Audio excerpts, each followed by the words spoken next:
What is up, everyone? We are back, another college hoops show. It is mid-January, which means conference play has started. Basically a full-on daily sprint from here until March Madness. Awesome Saturday, just kind of overall, Gav. We got a bunch of games here. We got 3 big slates with a bunch of showdowns for college hoops. Obviously, the NFL playoffs start today. We got UFC is back. How you doing, man? Good, yeah. It's been an up and down week over here, just with the fires and ripping bats, winning a seat. It's been a little bit up and down, but yeah, I mean, it kind of hit me like, man, we're in almost the middle of January right now. Like, basically got month and 3/4, 2 months left of regular season. So excited to hit the home stretch here. Yeah, congrats on the seat. That was a fun sweat the other night. One of the oddest slates I can remember in recent memory, Gav. I think you won it with 190-ish. Basically, every good play was in early foul trouble or just did nothing. But our guy from Providence got it done in that Island game for you. All right. Well, we got 12 games. Let's hop right into it. That noon Eastern window looks like we've got 1, 2, 3, either 3 or 4. Yeah, we got 4 games in that noon Eastern window. We'll start it off with your school, Southern Cal at Illinois, USC 80 at the Ken Pom, Illinois 8th. DK's got this, Illinois -3, and with a 154 total, yeah, that's the second highest on the slate. Couple injuries here. We've seen USC be without Terrence Williams and Matt Knowling. Williams is definitely out, and Knowling, we're not sure when he's coming back. And then KJ for Illinois missed their game in the middle of the week. I kind of think he plays here. We currently have him projected in kind of tentatively. What do you got here on this one for us?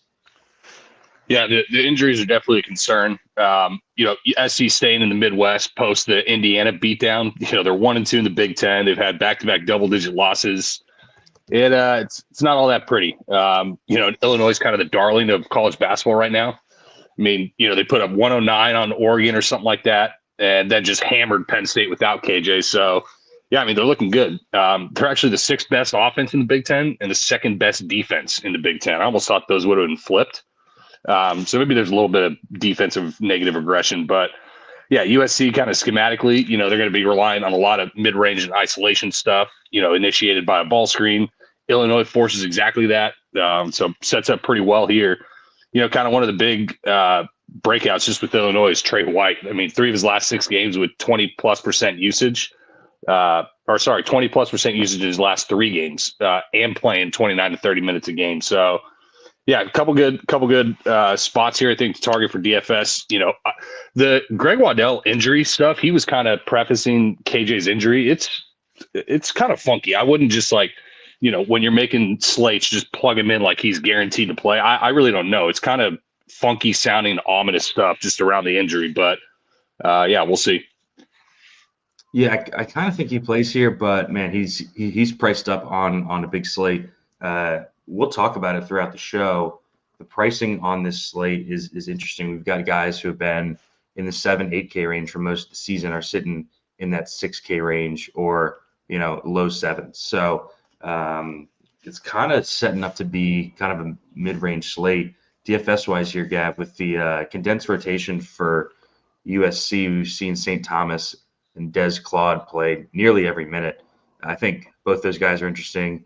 We've been high on St. Thomas as far as projection for the last couple games, and he hasn't really gotten there. I think with the pace of this game, I think it's a good spot for both of those guys.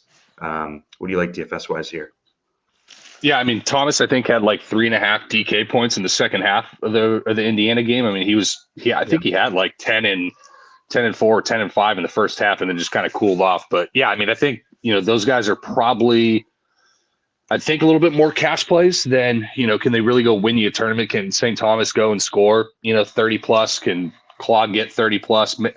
Maybe, I don't know. Seems kind of thin. And then, once you get outside of those two and Chidozie Ogbo, it just becomes complete Musselman roulette, with the guards. We saw Patton we saw Patton barely play.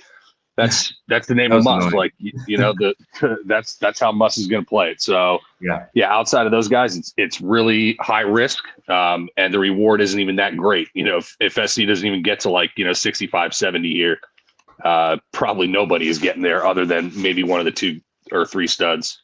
Yeah, we've seen Wesley Yates play a lot of late. We got him for 35 minutes here, but the price is kind of crept up on us where he's priced close to the Thomases and the Claudes on SC. On the Illinois side, Avicic, he didn't really have to play big minutes because they were just kicking the shit out of Penn State so badly. I think it's an interesting spot for him. He's under 8K now. I think it's him or pass for me on the Illinois side. Any words there? Yeah, you don't love that Ivicic has had 3 games with sub 20% usage. But yeah, like you said, I mean, they've just had 2 out of 3 blowouts in their last 3. So hasn't really needed to impose his will on the game, so to speak. He's going to get, paper thin matchup with the SC bigs or lack thereof. So yeah, definitely in play as a kind of more contrarian 7 to 8K spend. Yeah, for a game with such a high total, there's no must play here, but there's a lot of good plays. Like you said, keep an eye out for the injury to KJ on the Illinois side. Also, Gav, I think what kind of has me hesitant for a main lineup with Avicic is Illinois has just ran away and hid in a lot of these games. I think they could do that here to USC. I think there is blowout risk, and we've seen them not really hesitate to go to a deep bench in games like that. Yeah, I mean, SC's bad. They could absolutely blow them out. Yeah. All right, let's keep moving. Let's go to the ACC. Notre Dame at Duke. Notre Dame 86 at KenPom. Duke has been kind of going back and forth between first and second at KenPom all week. Duke is minus 19 here, and a 136 total is the second lowest on the slate by a point here. I don't have any news in this game. No injuries to watch out for. We saw Burton come back and get the start last game. Didn't do that much, but played good minutes. But we've been kind of talking offline about this Duke defense. It might just be kind of a full avoid, especially on a big slate like this. What do you think? Yeah, trying to score on that front court, when Flag and Malwatch are out there. I mean, Duke's one of the 7 best KenPom teams basically in his database. The last 25 years or so from an analytics perspective. So yeah, I mean, they're really good. No kidding. They're 5-0 in ACC play. They've won by an average margin of over 23 points a game. Just absolutely rolling. This is the first game Shrewsbury's been a 20-point dog as a Notre Dame coach, and his style plays well to being a massive underdog. They're going to slow it down. They're going to play a ton of the half court. Having Burton back, obviously helps. He's a guy that could score 30 real any given game that he's there. But yeah, he was immediate chalk when he came back. And the news wasn't even that early. We got late news and he was still super owned. So I wonder if people will still go back and click him in this spot. It was a smaller slate back then, but yeah, we'll see. I mean, they just got Burton back. Like I said, they also have 3 straight losses, all conference games. That included 2 1-point losses. The UNC 4-point play at the buzzer and losing to NC State by 1. So yeah, 20. Oh man, I don't know when the spot to fade Duke in the betting market's going to be. This could be it, but it sure doesn't give me the warm and fuzzies by any means. Yeah, I've just been laying the wood with Duke the entire conference play. We've been talking about it. I was like, I don't really care what the number is. They're just so much better than every other team in this league. But you're right. This is the spot where they win by 16. So I stayed away. I didn't bet this. Interesting spot though. I think JBC has this game on one of our premiums for the betting subs. DFS wise, Gav, I think it's kind of hard to get to anyone here. Like we said, basically the lowest total on the board, 20 points lower than the Illinois total that we just talked about. Flag always in play, but he's up over 10K now, getting the huge pace down. Marcus Burton, I think I'm going to wait for a better spot. I think if pricing was different on this slate, I would be more interested. But there's just so many guys between 6K and 8K that are really, really good plays. Not really trying to play into going into Cameron with the lowest total on the slate. What do you think DFS wise? Yeah, I mean, we saw Tay Davis have the huge game last game. He had a 30+% usage rate in 7 of the 8 games without Burton. And in the last 2 of them, it's been 26 and 24%. So he crushed, last time with Burton in the lineup, but I don't know how, sustainable that is, where now that he kind of lost, the point forward spot that he was manning while Burton was out. Malawach's last 2 games, both are 20-point wins. 25 and 26 minutes were the 2 highest counts of the entire year. Maybe there is a potentially growing role for him. It's never going to be like a 30+ minute role, but man, I mean, this is about as soft as a, interior matchup gets. I mean, Notre Dame doesn't have anybody that scares you on the inside. Kevin Njai just, went for a double-double, and he might be their best big. So, there could be a couple spots you pick out here. Like Flag's always going to be in play. Not a great spot, just given pacing, pricing, and kind of strength of, like we keep saying, the 7-ish to 8K range. So, yeah, you want to play him, go ahead. I'm probably out on Knipple. He's been scoring, he's playing well, but we just haven't seen like the really big games from him, short of going, 7-11 of 11 from the field with 5 assists against Georgia Tech. So you can pick off your spots, but not a great DFS like game stack or anything. Yeah, I think that's a good point. Malawach has kind of gotten his 23, 25 minute roll back. I think that's interesting. He's probably going to pop up for a big game at some point. I think he's probably the best tournament play, I think, in the entire game is Malawach, because Gav, he's going to have a game in conference where he has like 11 rebounds and 4 blocks. All right, let's keep it moving. Let's stick in the ACC, I believe. Yep. We got Louisville at Pitt. Louisville 37th to Ken Palm. Pitt 27th. Pitt -4 at DK, 149.5 total. So pretty healthy total here, Gav. I took Pitt -4. I think this is a great spot for them. Everyone back. Ish, Leggett, and Dunn have come back in the last game or two. Full strength for the first time since November. Gavin, prior to those guys going down, they were playing really, really well. They throttled West Virginia by like 25. They easily handled LSU in that game where Dunn went down. What do you think here? I thought it was the Wisco game that Dunn went down that they lost. But yeah, I mean, like you said, basically with those guys out, they lost. They got run out by Duke late, lost to a really good Miss-State team. And yeah, the West Virginia win is aging like wine. So definitely a good spot, at home. The Louisville shooting regression, has come full circle. I mean, they're 30% on the year from 3, which is about 314th nationally. They're 35.6% from 3 in ACC play. That have them top 100, about 80th. Post Kentucky loss, they're 22nd on Bart Torvik with a top 20 offense in that span. So, they've improved 25 spots kind of over the past few weeks. I think this is kind of the ceiling price for Louisville. Just how much can they really have without Pryor in Kelsey's first year? You get Traore back, but he's really more of kind of the defensive guy, Swiss Army knife on the team. The Terrence Edwards usage has completely fallen off since December, sub 23% last 3 games. So, yeah, there's still some good DFS spots, obviously conducive to scoring. But, yeah, with you on Pitt, I think it's a pretty good spot here. Louisville's just going to be kind of a shot quality, positive shooting regression darling. So, could still see some money come in on them. Yeah, DFS-wise, Ish Leggett at 6.6K. Got to be one of the better plays on slate. Stepped right back into a full role. We've got him for low 30s minutes here. This is a guy who's probably going to hover in the mid 7s to 8K for probably the rest of the season. So we really like him.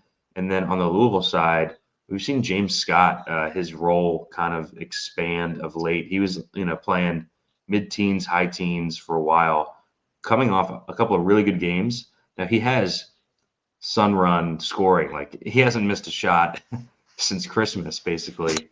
Coming off of 3 straight good games at that price tag. I think people are going to click on James Scott here.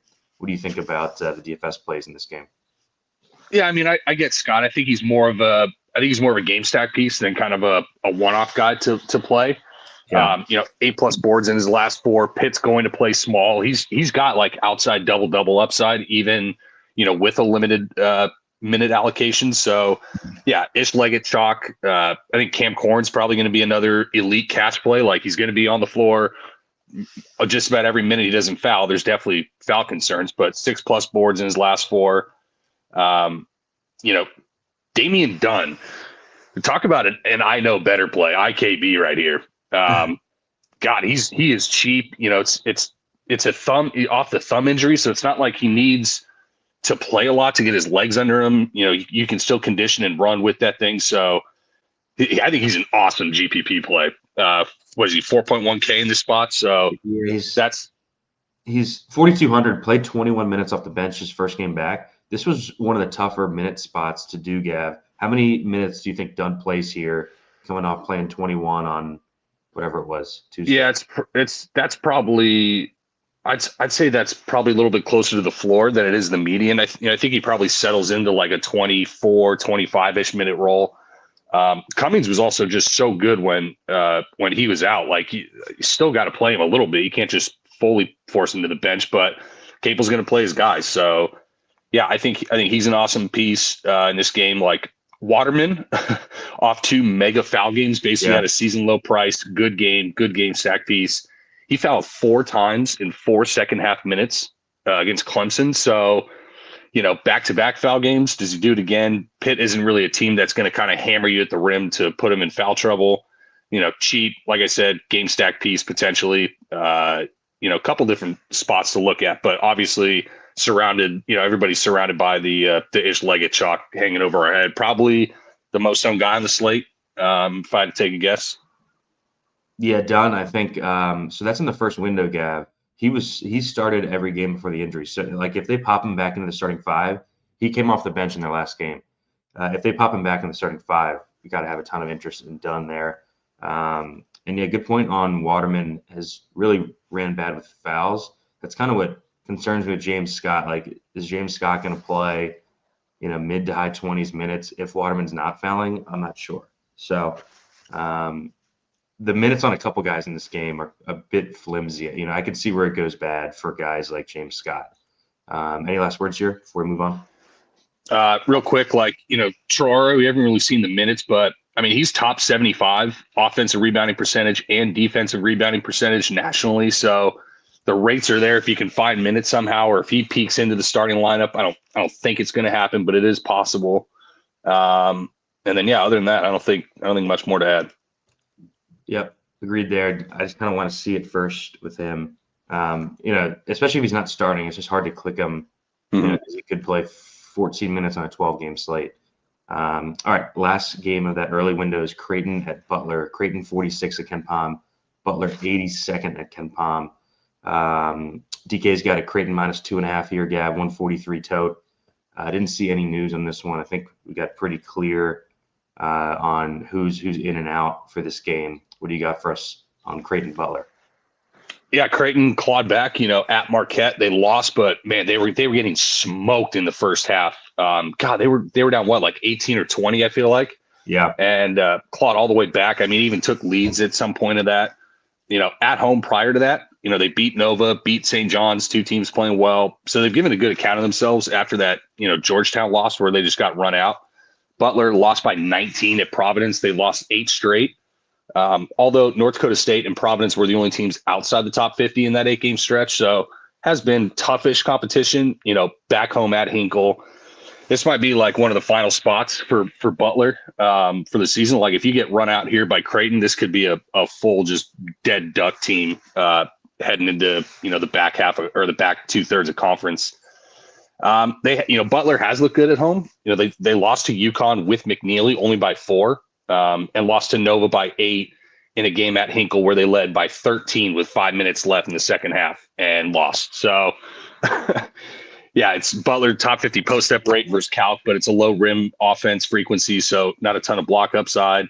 Calc last year versus Butler, 41 points, 15 boards, 2 assists, and 6 stocks in 2 games. So he's historically played well against them.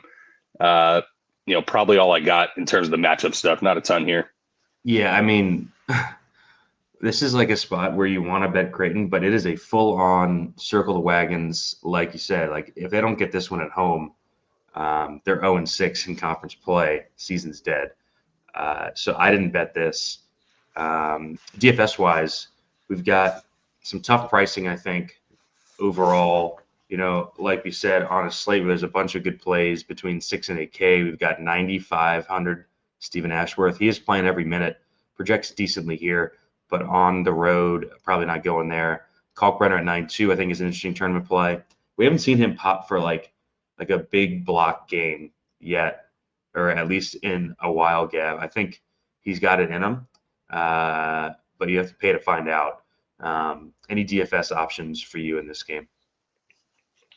Yeah, I mean, if you want to start there, that's fine. I mean, Telford up to 9K. Like Creighton has big issues just staying in front of athletic wings, and that's certainly Telford. Telford's going to post up a lot against the smaller guards when he gets the switches. God, they just need to play Jackson McAndrew more. I don't know if it's a defense thing with him, but like he's such an instant source of offense for that team. He's just not playing the 20+ minute role. So 5K.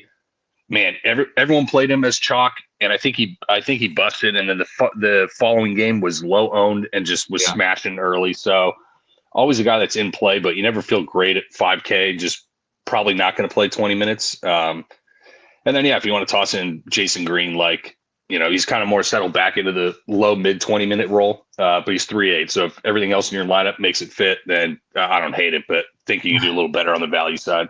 Yeah, I think you're going to need some upside on a 12-gamer.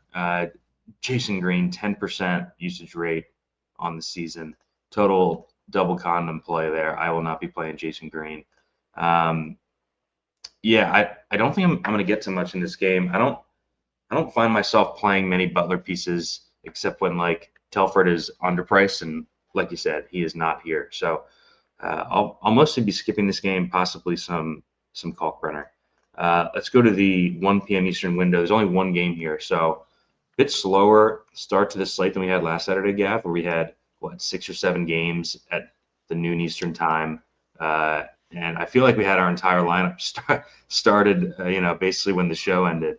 But we got one game here. It's Auburn at South Carolina. Auburn, number 1 at KenPom. They've been an absolute wagon the entire season. Scar is 77th at KenPom. DK's got this Auburn minus 16.5, 147.5 total. So pretty healthy total here, Gab. Broome is up to 11K. We saw him get pushed in the Texas game, played 36 minutes. I mean, those are the things that you love to see, Gavin. Seeing Broome play 36 minutes in a close non-OT game. What do you got for us here? Quick news. South Carolina, Studi's out with the blood clot. He's probably going to be out for the season, I would assume. And then last night, I was texting you. I was not expecting Jamari Thomas to be out. He's out a few weeks now. Jacoby Wright is the only other player on the team that has played point guard minutes this season, according to KenPom. It was kind of tough to redo these minutes because you're taking out a 34-minute point guard. So I think there's some ambiguity in the minutes for South Carolina, and it's not a great matchup, obviously. What do you got here? Yeah, I mean, kind of more macro. I mean, Auburn's winning, but they're starting to show some cracks, at least, 0-3 technically ATS since the Purdue win.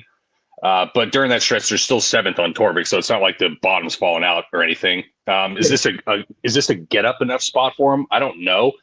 What would you guess in the 2 games they played last year was the combined margin of victory?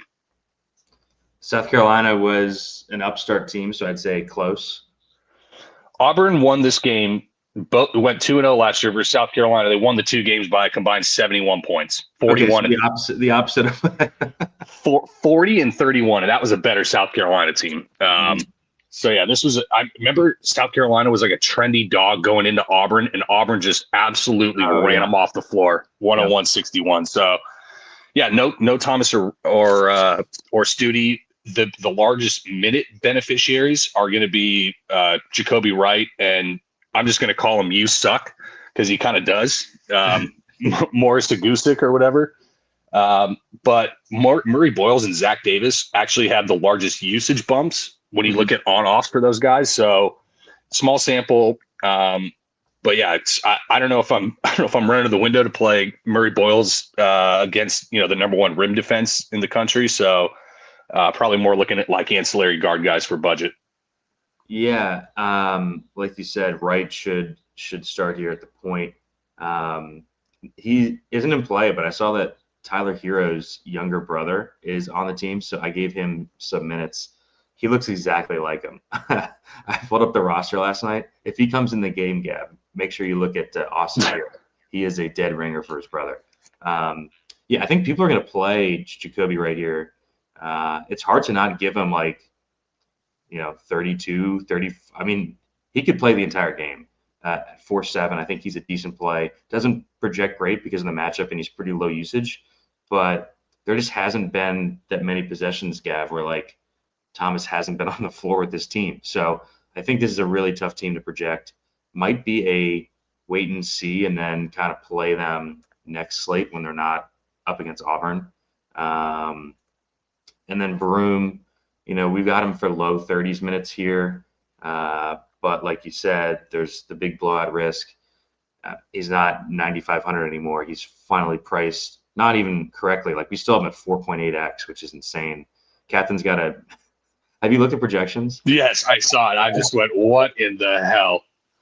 52 median projection. Did you see the upside? 75.5. Yeah, I mean, my God. Yeah, so Broome, obviously, if you like the value, the Wooden Award favorite, we got the question from Diego in the chat, is Janai Broome going to win the Wooden Award? I'll hang up and listen. We hope so.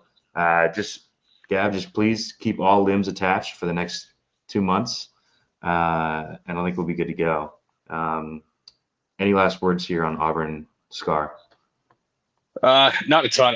I'm probably a little higher on the South Carolina guards than you are, just for budget. I think if you wait, it might be too late. I don't know if Thomas is going to come back, and if he does, people are already going to play the South Carolina guys. So just even paced up against Auburn, good. Yeah, it's good defense, but tempo. You're going to get a lot of possessions if South Carolina doesn't just slow this to a halt. So I'll probably be in on one of those guys. Yeah, I think Wright's probably the best play, just because there are more things changing for him than the other guys. He's in a whole new role. The ball's going to be in his hands a ton this game. All right, let's keep it moving. Go back to the ACC. This is the 2 p.m. Eastern window. Looks like we got 5 games here in this window, Gav. This is going to be a really important one. We'll start with Florida State at Clemson. Florida State 62nd, Ken Pom. Clemson 35th. Clemson is -7 right now on DK, 145.5 total. I don't have any news with this one, Gav. Florida State, man, Watkins back-to-back foul games, pretty frustrating in really, really good spots in the last 2 games. Obviously did not come through in either of those. What do you think of this game here? Yeah, Watkins is not even the highest priced guy on Florida State now, which is kind of interesting. But FSU's off back-to-back double-digit wins, at home versus Syracuse and at Miami. So those don't really tell me much. Clemson off the road loss at Louisville, coming back home. Clemson's had the second easiest ACC strength of schedule to date. The best team they've beaten so far is Wake Forest, who, has had plenty of their own issues. So I think they could be on a soon to fade list as soon as they get on the road in conference, but pretty good spot here. Florida State's a top 50 transition frequency offense. Clemson, third best nationally in limiting it. I think Tennessee's 1, Iowa State might be 2, and then Clemson's 3rd, something like that. And FSU's a much worse half-court offense on an efficiency basis, but 2 teams top 35 in post-up frequency. But FSU is actually 200 spots better defending post-ups. The Ewan Bowen combo is actually really coming along, especially on the defensive end. Shiflin's always going to be in play, but 20% plus usage games since December 17th versus South Carolina. It's almost a month. After 6 of his first 10 games were 24 plus. So he's taken kind of a backseat in the offense. Locken has been just drilling slates when he hasn't fouled lately, and is being more kind of the offensive force. So, yeah, I saw Matt Winnick was on Clemson here. I'm kind of thinking about it. It wasn't something that I initially was like, oh, we got to get on Clemson in this spot, but I kind of get it. I mean, they're going to take care of the ball against the Florida State press. They can hang on the boards. They're at home. Florida State playing, plenty of rags themselves. I could be getting on some Clemson at some point here today, but yeah, I would say okay, not great DFS spot. Yeah, I think it's Clemson or pass. I wouldn't be on Florida State in this spot personally. I think I like Shefflin more than you. We haven't seen him priced this low in a while. Even though the usage is down, the one thing that we can count on him is the boards will be there. Elite rebounder, probably can just pencil him in for a double-double. I mean, his floor is just so good. The one game that that he hasn't gotten there at this price was the Stanford game where he fouled early and just never got into it. Like the big thing with Shefflin is, Gav, in their close games, he's playing 36, 37, 38, 39 minutes. We have him for 32 minutes right now, and he already projects well. So I think he is probably main lineup viable here. Probably not probably. I think by far the best play in the game is Shefflin, and then lock in for tournaments at 6K. We haven't seen him that cheap in a while. Any last words here? Not a ton more to add. I mean, Bull Bowen has had some really good games. Like 3 of his last 4, he's been 33 DK plus. But 3 of those were Winthrop, Miami, and Syracuse. So Clemson, a much tougher defense at home. They're going to underscreen. Florida State's not really a good jump shooting team. They need to get to the basket. They need to get fouled. Clemson doesn't foul you. So not a ton more to add. If you want to take some deeper GPP shots on like a Chauncey Wiggins that he hits a couple threes, like sure, I don't hate it. But yeah, Daquan Davis has had a couple big games lately. I don't know. FSU is hard game to game. Like if it's not going to be Watkins, then the usage just gets so spread out, and all these guys are just so mid. Other than him, it's hard to get a sense of who to play. So yeah, Shefflin probably best play. Watkins always in play. Don't think I have a ton more to add other than what you said on the DFS side. Yep. All right, let's go to Kansas at Cincy. Kansas 9th at KenPom, Cincy 33rd. Cincy not having the start to conference play that they would have liked. They're 0-3, losses to Kansas State, Arizona, and Baylor. 2 of those close though. We've got Kansas -1 on DK, 135 total is the lowest on the slate, Gav. I don't have any news in this one. Kind of similar to the Butler spot for me with Cincy, but I'm also tired of clicking Cincy and watching them play like shit. Yeah, it sucks because coming into the year, I was like, I'm definitely lower than this team than the market. I know, and then we bought back we in. Fucking bet them like, and all the Cincy fans are in my mentions chirping, Cincy's so good in the non-con. Now they're 0-3 in Big 12 play. So yeah, it is a buy low spot on them. But KU's off the back-to-back resounding Big 12 wins. They smoked UCF by 50. They allowed 13 total points in the second half to ASU at Fog. Because that game was going nuts early. In the first half. Yeah, and then ASU scored 13 points. So these are 2 elite. Pasted by Baylor. Yeah, Cincy 3rd worst offense in the Big 12, which was my big issue preseason wise. Lack of shot gravity, lack of shooters. And their defense is 10th in the Big 12. K-State is in front of them defensively. ASU is. Oak State is. I mean, those are teams that should not be defending better than Cincy is. But yeah, it's 2 elite defenses. It's 2 not great offenses. 2 of the 25 lowest free throw rates in the entire nation. There's no easy shots coming from these teams. So this could be an absolute meat grinder scoring wise. God, it's like just under 140 as a total. I mean, I don't know if they get to that. So 135. That's coming down. That makes sense. But we've seen Zeke Mayo kind of break out, 20 points in 4 of his last 5. And the only game where he didn't score 20 was the UCF game where literally everybody else scored as many points as they wanted. So yeah, he's priced up, but there's definitely a couple good DFS spots in this game, I would say. Mayo has been getting to the line a ton, especially late. For DFS, the story of this game, Gav, is the pricing on the Cincinnati guys. We've got Skillings at 6'3", Chisel James at 5'5", Lukosius 5'2".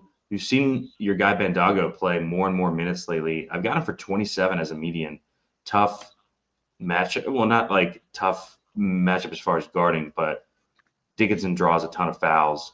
So I think these Cincy prices are really attractive, especially Dan Skillings. I'm probably playing me some 6,300 Dan Skillings. Just don't love the game environment, obviously. And then a note on the Kansas side, we've seen Shaquille Moore be inserted into the starting lineup the last 2 games, and they played really well in those 2 games. So I don't think that's changing. I think he's a budget option at 4K. Have him for 20, 22 minutes there. What do you think? Yeah, he's fine. I mean, Rylan Griffin's probably well, he is the same price. He's probably going to be a fraction of the ownership because Moore's going to start and Griffin isn't.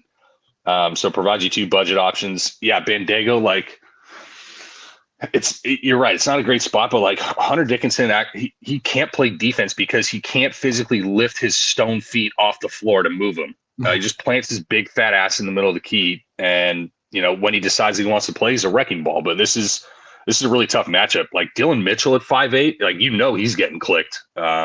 He's got double upside in this spot. I think having to or getting to guard, the KJ Adams matchup here probably puts him into more of a rover spot. Like you're not following KJ around the floor, so maybe there's a little bit extra stock upside with Mitchell. But yeah, I think Skillings, Mitchell, Dickinson, Shaquille Moore, probably all mainline viable, and then the other mix-ins in terms of I don't know if I'm getting to 8,400 Zeke Mayo on the road against Cincy. No. But like if you wanted to use on the slate, if you wanted to use a Griffin, if you wanted to use a Bandego, I don't hate it. Yeah, I think Skillings is the best play in this game, honestly. Just like if you take a step back, Skillings and Mitchell, if we're on the show next Saturday, would you be surprised if those guys are $7K? No. I think those are my 2 favorites. It's just playing into the lowest total on a 12-game slate is not great. All right, let's go to BYU at TCU. We talked about this game the other day. I want to see if you've bet it. BYU 44th at KenPom, TCU 72nd. DK's got it, BYU -2 and a 140.5 total here, Gav. Everyone back for BYU. It looks like they're fully healthy. They dropped that Texas Tech game. We were on Texas, or at least I was on Texas Tech there. I'm going to keep buying on them. We'll talk about them later. And then TCU off the pretty predictable pounding by Houston on the road. What do you got for us in this one? Yeah, the at Houston suffocation. Houston plays the probably the best no middle in the country, force TCU into jump shots, and TCU cannot shoot jump shots even without Frankie Collins, which they might even be a better offense without him. Like Collins is like a career sub 100 O rating guy. Maybe he just sucks. But BYU, one top 75 win all year. Kind of once you look at the resume, it was the ASU thrashing at home.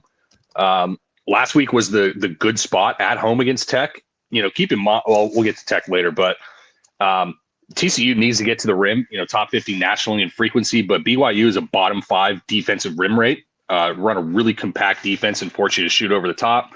So fundamentally, does line up well for BYU. I haven't been picking many road favorites in conference, but this is basically a pick 'em. I just think TCU sucks. You're not getting anything from home court in that spot. And BYU just has all the talent to run this out. Like one offense is 10th percentile in shot making, and one is 78th. And the one that's 10th is down their point guard. So, yeah, we'll see. I think this is a really good spot BYU wise. We get some good pricing, like especially on Igor Demin and a couple of the other guys here. Yeah, I'll probably end up on BYU with you. I haven't bet it yet, but you'll have to let me know if you do pull the trigger, and I will hop on BYU with you because I'm not running to the window to bet this TCU team. DFS wise, the most expensive guy in the entire game, Gav, is 6,600. So this is another spot where we've got a bit of price depression across the board on this slate. I think, like you said, Devin's probably the best play at 20. It's just hard with BYU to give these guys more than 30 minutes because they do run a deeper rotation than most. But even at 28 minutes, he's at 4.4x for us. I think he's a good play. I think, you could play some Alette as well at 6K. I just think the TCU guys are probably more tournament just because they're going to be more volatile, I think, from a game-to-game basis. Alette, Uday, Reynolds, guys like that. What do you think? Reynolds got 13-plus shot attempts in each of the last 3 games. So I think he's mainline viable. He's at home with a huge pace up or not a huge pace up, but BYU's going to run like crazy. And Reynolds is only 6'1". So yeah, I think him and Igor for sure squarely in play. I think it's actually interesting. Like if you're down early and sitting on Demin, playing a Reynolds just like as a swap, I think you get a big ownership discount on that, and he could definitely outscore him. Like Demin has not looked good since coming back from his injury. Did a little bit more last game against Texas Tech, but yeah, the price is just kind of crazy on him. So, mainline viable. I thought he looked good in the second half of that game, maybe finally getting his feet back under him. Because he's gotten off to slow starts in the last 2 games since coming back. So yeah, like the price is really good on him. I do have some concerns that he's not fully back. I did just take BYU though, while you're talking there. Any last words here before we move on? Yeah, I think Uday is a little bit better play probably than you do. 11 plus boards, 3 of the last 5 games. 2 of them were K-State and Arizona before, he's like the worst matchup possible for Houston. Guy can't shoot from deep. He's just going to get bludgeoned on the glass by Houston's big front line. So much better spot for him here. Definitely a game stack to look at, just given pricing, given, potential possession count. This could get up and down a little bit. So definitely going to want at least one piece from this game, potentially more than one. Speaking to that bad Houston matchup, how many shot attempts do you think he had in 28 minutes against Houston? Uday? Yeah. Oh yeah, I remember I played him on Showdown. You beat me 1v1. I think he took 2 shots. He took 0. 0. Yeah, it's tough to score when you take 0 shots. That's just what my math tells me. Yeah. Well, he didn't score because he didn't attempt a free throw. Yeah. No. I think that's a good point. I think he's a great play here. Actually, we've seen him creep into the low 30s minutes in games that are close where he hasn't fouled. So we could be a bit low on his minutes here. I have for 30. I think probably 31 or 32 is probably a better number there. All right, let's keep it moving.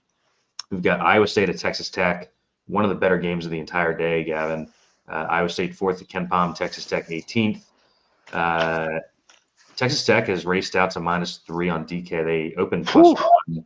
I took them +1 when that opened yesterday, 147.5 tote. I'm just going to keep buying on this Texas Tech team. Gav, we talked about it before the season. We've talked about it a bunch. They had that weird stumble against UCF without Toppin. But besides that, this team has looked really good, especially at home. But this is their first massive home test. Iowa State obviously has been playing great. Their only loss was that neutral to Auburn. What are your thoughts on the game here? I don't think we have any news. No, we got no news in this one. Yeah, I think Iowa State was leading Auburn in that game by 16 or 18 before Auburn came back. So, yeah, it's one of the best teams in the country, but, they hammered Baylor last Saturday. I wish Texas Tech didn't not only sweep the mountain road trip, but 2 resounding covers in 2 games where Toppin played a combined 32 minutes because of fouls. Yeah. Man. But yeah, Texas Tech does have kind of the necessary components to beat the Iowa State, ice ball screen, no middle, Otzelberger defense. You need to be able to skip pass. You need to have offense be generated from just more than one guy. So even with Elijah Hawkins' breakout the last 2 games, 35 points, 5 rebounds, 14 assists in those 2 Utah games. You also have Darian Williams, and Texas Tech is very heavy back cutting team. And that's how you really need to beat the overloaded ball pressure of Iowa State. Toss it behind them either via skips or via passes into the key to get in. So they do have, the necessary components. I think, Texas Tech, the number 2 home court advantage on KenPom. We know how tough it is to win in Lubbock. So yeah, we're in on Texas Tech. This is the same just grab your balls type of play that Florida was. The South Park meme where the guy's just carrying his balls around in a wheelbarrow. that's this kind of play on Texas Tech, but I guess the market agrees, so it's not that sharp. Yeah, I thought that we would be kind of on an island here with Texas Tech. That's why I almost didn't take the +1 when it opened, but it's already moved 4 points in our favor, so they're gonna get killed. We never have a chance. Yep. Yeah. All right. DFS-wise in this one, Gav, you mentioned the back-to-back foul games coming off the injury for Toppin. He's at 7,200 here. I think I would wager a lot of money this is going to be the cheapest that we see him the entire season. Toppin, even against a tough defense like Iowa State, I think one of the best plays on the entire slate. Iowa State,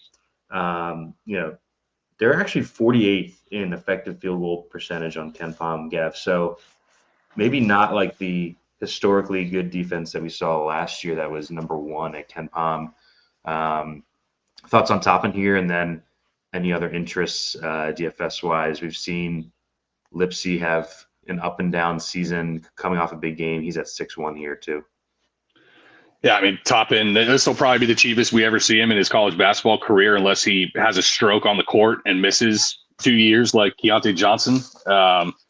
So yeah, I mean, squarely in play. Him and Ish will be like 2 of the highest owned guys on the slate, no question. A lot of people start their lineups with that, and you certainly can. There's nothing wrong with it. Yeah, Lipsy on this team just like doesn't have to do much, right? Like Keyshawn Gilbert really runs the show, kind of as the main starter, and then Jones off the bench has been very not bashful about shooting a lot of volume. So Lipsy kind of just more plays like a connective wing and defender more than anything. But yeah, did have the good game. Now is back on the road. Texas Tech isn't really a defense that kind of overly scares you. So yeah, you have like Keyshawn Gilbert, Toppin are definitely mainline viable. But I also think there's a couple interesting GPP mix-ins. Like Iowa State's playing a little faster. Their offense is much better than years prior. So this thing could shoot out a little bit, especially if Texas Tech is making their threes. This could easily be an over spot. So I think there is a couple like ancillary kind of game stack pieces to look at, guys to mix in GPP wise, but it all starts around Toppin and Gilbert, in my opinion. Yeah, this is the cheapest we've seen Gilbert too. He's been up near 9K, having just an awesome season. I think this is so the one question I had, Gav, since Federico played so well when Toppin was out, like his minutes have kind of sustained since he's come back. I don't know if it's because of the fouls or if they just want more of a split between those two because he has played so well. So I'm probably just going to play Toppin, but that's in the back of my head that maybe he's not, the 28 to 32 minute upside guy that he was before because they want to see some Federico. So like that's in my head. You have any thoughts on that before we move on? I mean, just think about what you just said. Like, can you imagine giving minutes from JT Toppin to Federico? That's not even a fire. That's not even well, because he's fouled. That's not even a fireable offense. That's a jailable offense. So he needs to go back. I think if Toppin isn't fouled, he's playing minimum 28, if not 30, 32 plus with 34-minute upside. It's not a great matchup. A little bit better for Darian Williams, but yeah, he's 2,400 more. So. All right, just real quick before we go to the next game, we're going to rewind. I just saw a question in the chat for you, Gav. Back to that Cincy game. Do you have any concern with Skillings being covered by Harris? No. Okay. I don't think he's going to get the matchup. Day and Jizzle James will get the Harris matchup.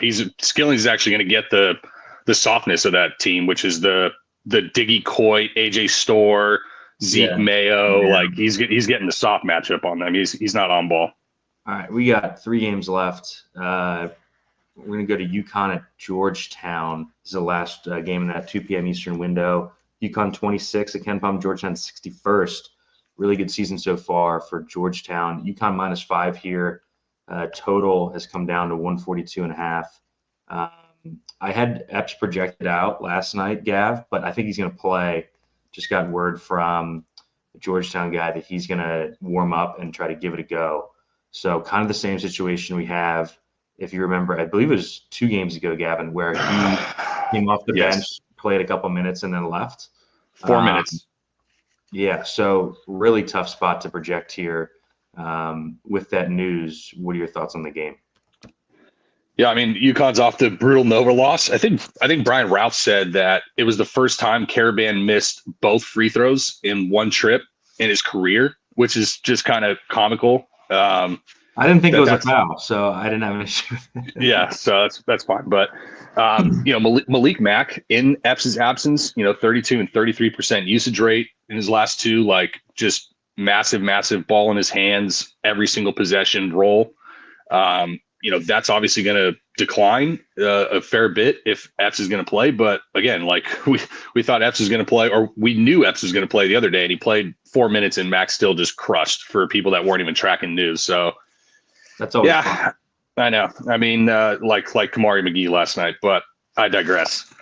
4 of Sorber's 6 games that he had a 26% plus usage rate came in the first 4 of the season. So he's been awesome defensively. Like Georgetown's a top 5 2-point defense in the country, which is just insane to see. But dude, it was I believe it was the Creighton game where we played Kalkbrenner and we turned the game on and we're like, oh shit. Yeah, when Sorber was low owned, we were like, dude, he's actually really freaking good. Hoop Explorer is the 2 biggest beneficiaries of no McNeely usage wise is Diarra and Terrace, who get the big upticks. Diarra was like over 8K the other day.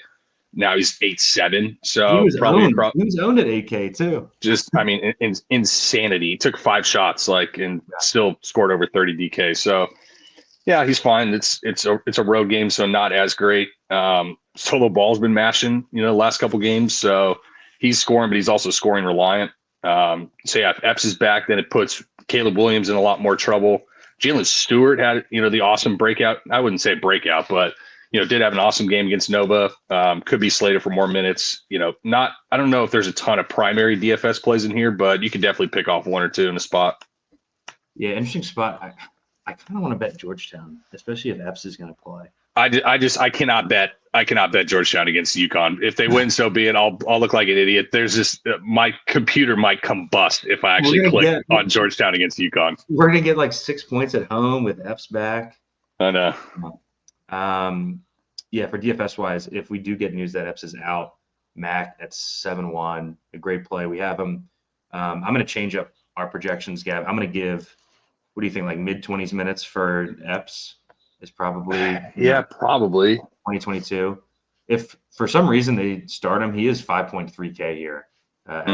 So I think it's Mac if Epps is out, and if Epps is in, this is probably a full pass for me on the game. Sorber's 9,900. I mean, he's definitely earned it, but that's gonna be a tough click here. All right, we got 2 games left. Let's get these done. The 3 p.m. Eastern window, Syracuse at BC. So annoyed that they put this game on the slate, Gav. We were talking yesterday. I had a conversation with my rep about the slate sizing. Like, we do not need the 124th and 188th best teams in the country just to make it a 12-game slate and more work for us. But we do. Boston College -1 at DK, 146.5 total. So big total here. The biggest news of the entire slate is in this game, Gavin. Donnie Freeman missed last game for Syracuse. He's questionable. Was wearing a boot in that last game, but they listed him day-to-day. He traveled with the team. I had him projected out last night. I think I'm going to change that. This is a spot where, so if you have him out, Jair Davis is going to project well. Lamp is going to project awesome. But the issue is, if he plays, Davis is definitely out as a play. Lamp is probably still a good play at 5.6 if Freeman is back, right? Yeah, Starling's still okay, but Davis is the one that gets threatened big time. Yeah, so I think I'm gonna change the assumption to in. Do you have any lean on that or any thoughts there? I have no idea. I haven't looked into it enough. So, why don't you talk about the game first, and we'll get back into it. Yeah, I mean, what is there to say with these 2 teams? They're just bad basketball teams. These teams should be in the freaking MEAC up in there in the Northeast. BC is just a terrible offense who their best offense is throwing the ball against the glass and getting the ball close to the hoop off an offensive rebound. One accuses few redeeming qualities is that they're top 20 preventing offensive rebounds. So I don't know here. Yeah, this 75-75. I mean, we just saw Syracuse, Georgia Tech, barely clip 120 points total. And Boston College is way worse offense, slower offense than Georgia Tech. So this could be an ugly one. Don't need to go too much into the nitty gritty on these 2 teams. Yeah. Back to the DFS, the Syracuse guys are going to jump off the page if Donnie Freeman is out here. It's just, man, you're taking a big risk. I think having Davis in your lineup going into the, because it's only this game and the Vandy Mizzou game. that you can work with if he ends up playing. So biggest news spot of the entire slate, I think, just because of the impacts that it has on the other guys. JJ Starling, felt really bad not having him on my main in that last slate. That was a slate where there were a bunch of really good 5K guard plays, and I clicked all the wrong ones. But at 6'4", he still projects great because he's going to play nearly the entire game. On the BC side, just real quick, Chad Venning projects well. He has played over 30 minutes in 2 of the last 3 games, had some foul issues against Miami. If you look at his box scores, Gav, he is like the usage is up. He's got stock upside. I think Venning is interesting at 5'9". I don't usually run to the window to click Boston College guys on a 12-game slate, but I think he's going to be really popular. What are your DFS thoughts here? Yeah, I think Venning will be popular. Like if you need a late swap, Deion Brown came off an illness, basically like caught it around New Year's, wasn't part of the starting lineup for Miami. Now BC's had a full week off. They haven't played since last Saturday. And, we've obviously seen kind of the effects of this, neurovirus or whatever, and like what it did to Dylan Harper. I mean, he was literally the walking dead on the court the first game back. It looked like me after having 48 makers marks the night before, like the next morning, just dying, slowly walking up the floor. But yeah, other than that, I think it gets pretty ugly. Kind of the ancillary Syracuse guys are out of the question. Like Chris Bell's down to 4-2. Can he hit a couple threes like against the compact BC defense? I don't know, maybe. Since I was looking for the Donnie Freeman news last night, I was reading about, they moved him out of the starting 5, and he was basically like, I like coming off the bench because I get to play against other bench guys and actually let some shots rip, So I think he's interesting for tournaments. I didn't know the Deion Brown illness thing. Like he was up over 30 minutes prior to New Year's at 4-7. I think that's super interesting. We see him get back to the minutes that he had before the illness. Because, man, like, also, you can use him, Gav, like, if you go into this with Jair Davis, like, in your utility and Donnie Freeman plays, you can just swap right to That's what I was thinking, essentially. Yeah. Okay, cool. And any last words here? We're going a bit over on time. Negative. All right, 3:30 window. Again, don't need this game on the slate. Let's just end the slate after the 2 p.m. Eastern games. But we've got Vandy at Mizzou. Vandy 49th, Mizzou 41st. Mizzou -5 in this one. 156.5 total is the highest on the slate. So they add an island game at the end of the slate for no reason, and it's the highest total on the slate. We do have some news here, Gav. Jason Edwards is questionable, but expected to play for Vandy. And then Tony Perkins from Mizzou popped up on the overnight injury report, questionable. Currently haven't projected in. He's got the norovirus, apparently, Gav. Tony Perkins does. So that could mean that other guys on the team have it too. I don't really get a warm and fuzzy with this game. What do you got stylistically for us, though? Yeah, but we still might need pieces. I mean, these are 2 of the top 5 transition shot frequency teams on shot quality. Mizzou is 1st, Vandy's 5th. Now, both teams are top 100 in denying transition. But like, if both these teams are just down to run, like this game could really get up and down. But you obviously have 2 teams with just mega shit show rotations, game to game. So that's what kind of makes it tough. This is 2 of the worst knock-on strength of schedules for any power conference teams. So it's still probably a data point game for me. But like the Mizzou offense has mega regression coming. They're outside the top 300 in expected rim, 3-point, and mid-range. But, the Vandy defense, is that really where that rears its head? I don't know. They're at home. So yeah, this is a tough fade because this game could legit be 10, 15 points higher than any other game, just with the potential it has for possession count. Yeah, it's just like, but is the usage spread out between, 20 guys in a 160 point total is the issue. I think this is a better tournament game, Gavin, because everyone's priced down again. McLaughlin's the highest priced guy in this entire game at 6'7". I think this is like a qualifier, or like if you're playing a lotto, you can stack up this game. As far as main lineups, I think Anthony Robinson is interesting. Gav, we saw him priced up by 8K for a while. He's played over 30 minutes in 2 of the last 4 games, had the foul game against Illinois, and then didn't really get started in that Auburn game. You know, that happens at Auburn to a lot of guards. I think Robinson is interesting at 6'1". Any DFS plays for you here? It's just like it's 2 teams that are really, really tough to project minutes-wise, because you have to give median projections, and all these guys are either going to play 18 or 32 minutes, and you don't know which is going to be. Yeah, there's no 7K. There's nobody above 7K either. So, like, I think you're going to need spots. Robinson's probably the preferred. You know, God, can McLaughlin have a huge game rebounding? Like, I think he does have some sneaky upside, but you may only get like low 20s minutes in the spot. But against the zone, like, he's got some big upside numbers, maybe a prop, something like that. Mitchell and Hoggard at the same price, like, sure, Hoggard took a bunch of shots the last 2 games, 14 and 15 with Jason Edwards gimpy. So does that sustain? Maybe 17 and 18 real points. Like, I think he's going to get clicked by people as well.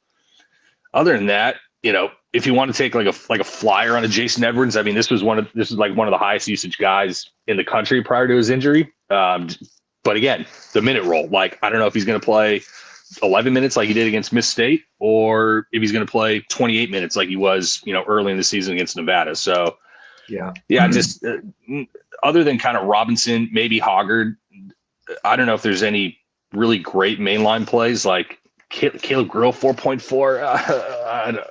Maybe. I think we kind of saw in their last game their blueprint for Caleb Grill, at least right now. He's going to come in halfway through the first half, chuck a couple threes. If he makes them, he's going to stay on the court. If not, he's going to be stapled to the bench. Yeah, like Tubby says in the chat, if Perkins is out, that does help Grill. But also, like, the rotations for that team, I don't think are solidified outside of guys like Mark Mitchell and Robinson. We didn't mention Mitchell. He's coming off a couple of sleepy games, but before that, man, he had a really, really strong close to the non-con, got all the way up to 8,400. So I think it's Robinson or Mitchell for me in this game. I haven't got the Vandy guys right outside of some Hoggard the entire season. So kind of a weird end to the slate with a news game in Syracuse and then a high total without any guys who project off the charts besides Robinson and Mitchell. Any last words here? I don't think so. I don't know if I'm getting to. Are people going to click like Jalen Carey at 5'6"? I don't know. Like, I think Huffman is going to get some ownership at 4,500, but with Edwards coming back, I could see those minutes flipping where Edwards plays the 26 and Huffman plays the 18 to 20. So that also does give me warm and fuzzy there. All right, we are almost 10 minutes over, and we got to do our own lineups here.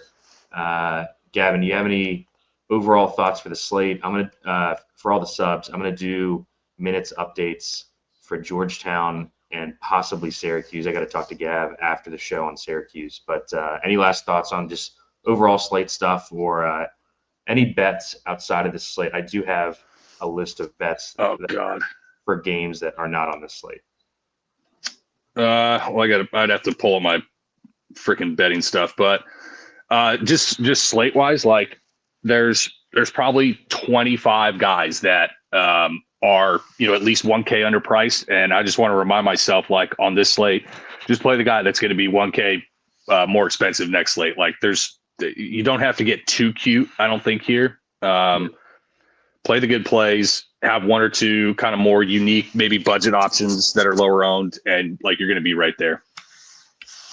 Yeah, same. I think, like I said earlier, it's going to come down to the Syracuse news because those guys are going to project so well. And this is a unique slate for Gav and I. Usually we're trying to find the 3K guys so we could play 11K Broom on this slate. But I think, like you said, I'm just going to lean into the guys who are clearly underpriced. As far as bets for the rest of the day, we talked about Pitt, BYU, Texas Tech. I took some NC State. I don't love it. But the bets I like later, Florida. I think they're going to just pound Arkansas. Florida, Tennessee, Bama, and Mississippi State are the 4 that I took. And I added a little MLP, Gav. Florida and Tennessee is minus 105. So Tennessee coming off the ass kicking, going to Texas. It's a team that I want to keep fading. And then Florida and Arkansas are just on different tiers. I think Florida's going to keep it rolling. Any thoughts there? Any bets before we sign off? I would like this Rhode Island spot. Going to Richmond, lane 3 when it's 4 on Ken Palm. Richmond's been fucking bad this year. So, I don't want to get into too much because we're already over, but I think I'm going to be adding that.